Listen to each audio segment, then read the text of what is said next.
Que faire pour les réveiller? N'importe quelle idiotie ferait l'affaire. Mesdames et messieurs, Mademoiselle Woodhouse m'a ordonné de dire qu'elle souhaite savoir à quoi vous pensez. Seigneur, à quoi pensons-nous? Mademoiselle Woodhouse est-elle sûre de vouloir entendre ce à quoi nous pensons? Non, non, par pitié, pour rien au monde. C'est la dernière chose que je serais en état de supporter. C'est le genre de choses, pour ma part, que je ne me serais jamais cru en droit de demander en tant que chaperon de cette promenade. Très juste, mon amour, très juste. Mais pour se rendre intéressante, certaines sont prêtes à dire n'importe quoi. Mieux vaut prendre cela à la plaisanterie. Tout le monde sait quel mérite vous revient aujourd'hui. La plupart le prennent mal. Il nous faut être un peu plus adroit pour attaquer. Mesdames et messieurs, Mademoiselle Woodhouse m'ordonne de dire qu'elle renonce à savoir ce qui se trame dans vos petites têtes. Cette fois, elle aimerait de la part de chaque invité une chose divertissante. Elle demande soit une chose très drôle, soit 2 choses modérément drôles, soit 3 choses dénuées d'intelligence. Et elle s'engage à rire de tout cela de bon cœur. Fort bien, voilà qui me rassure. 3 choses dénuées d'intelligence. C'est parfait pour moi.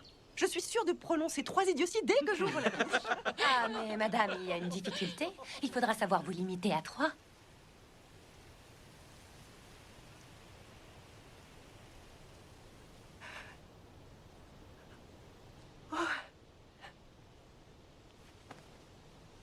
Non, je vois ce qu'elle veut dire.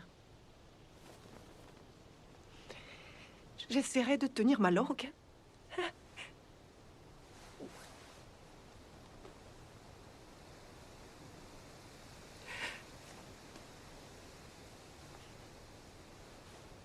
Non, cette idée me plaît. D'accord, d'accord, d'accord. Je ferai de mon mieux. Je cherche une devinette.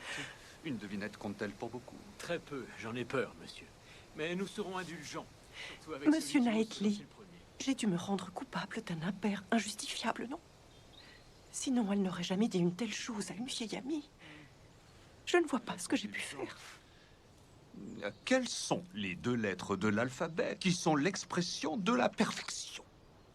Quelles sont les 2 lettres qui sont l'expression de la perfection? J'avoue que je ne vois pas. La solution, M et A. Emma.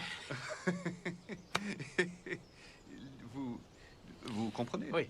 Monsieur Weston nous a montré comment jouer à ce jeu, mais il y met aussi un terme. Personne ne peut faire mieux face à la perfection. Je demande à être excusée. Je ne suis pas douée pour les traits d'esprit. Je crois qu'il appartient à moi seule de juger quand je dois parler ou au contraire tenir ma langue. Si nous marchions, Augusta? Très volontiers. J'en ai plus qu'assez d'explorer si longtemps le même endroit. Nous pourrions peut-être l'accompagner, madame. Avec plaisir, ma chère. De tout mon cœur, je suis prête, allons-y.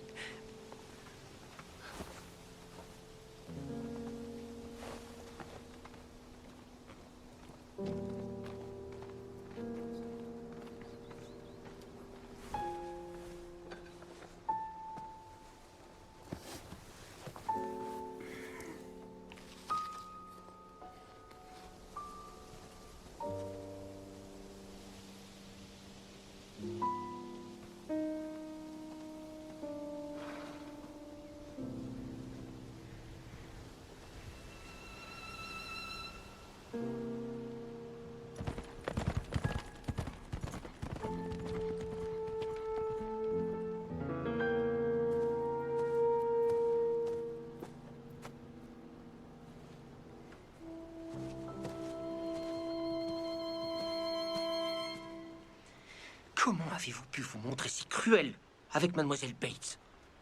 Ce n'était vraiment pas si terrible. Comment avez-vous pu être si insolente avec une femme si honorable? Une personne de son âge et dans sa situation? Je suis certaine qu'elle n'a rien compris. Je vous assure que si. Elle vous a parfaitement comprise. Elle en a reparlé depuis. Je sais qu'il n'y a pas de meilleure personne. J'aurais au monde voulu que vous mademoiselle. entendiez de quelle façon elle a pris vos paroles, avec quelle charité, avec quelle générosité. Admettez, Knightley, que le ridicule et la bonté sont malheureusement mêlés chez elle. Ils sont mêlés chez elle, je le reconnais. Et si elle était une femme fortunée, je ne vous reprocherai pas votre désinvolture envers Mademoiselle Bates, mais elle est pauvre. L'aisance dont sa famille disposait est révolue, et si elle vit jusqu'à un âge avancé, elle tombera sans doute encore plus bas.